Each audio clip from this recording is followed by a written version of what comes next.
Hey, we're here at the Bertelsmann Foundation in Washington, D.C., and we're asking folks in our office and around town for their thoughts on the U.S., Europe, and the transatlantic relationship. And our next question is, how can we get young people more involved and more invested in transatlantic relations? One of the ways in order to make this happen is to capitalize on movements that young people already feel connected to. So one of the big ones that younger people feel connected to is climate change. So how are we bringing about a grassroots initiative to really bring in younger people into the conversation? How are we making them feel like their voice is heard? To be honest, I think that more young people are involved than we think. A lot of things that I didn't know were going on in the world, Generation Z had on lock, and it was all over TikTok or it was all over Twitter. Dare I say, the younger generation has a very keen antenna up for what's authentic and what isn't.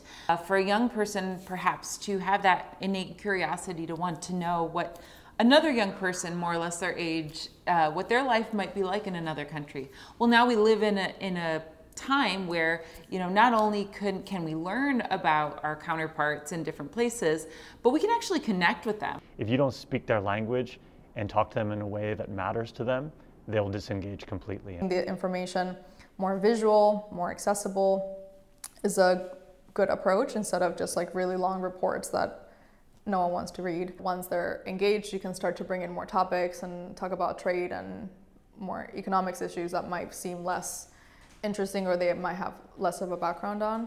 Some people tend to think that, you know, social media isn't serious, especially right now with everything that's going on with Facebook. Of course, social media can be very harmful, but also that is what young people are using.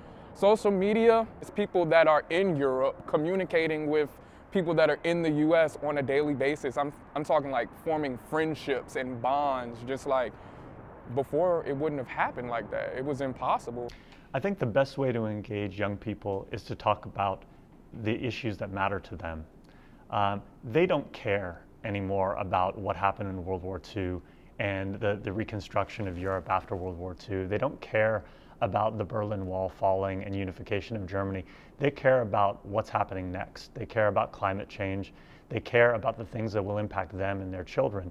So we need to figure out how to make them, to define the issues that they care about in a way that they will absorb and feel like they're being taken into account, their views are being taken into account.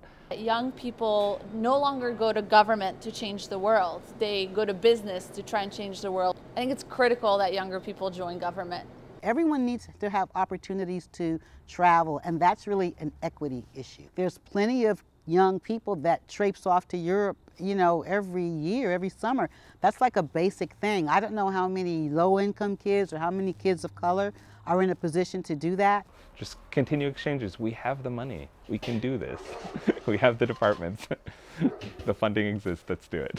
And I think we can kind of take example or cues from like Generation Z. Everybody kind of jokes on them a little bit from time to time, but I think they might have the right idea, because it seems like a lot of cultural lines that are drawn politically, the younger generations is kind of throwing it to the side. I think that this is something that gives me a lot of hope within a young generation, that they seem to be willing to put themselves out there in perhaps more vulnerable ways, but by the same token, they're encouraging others to do so.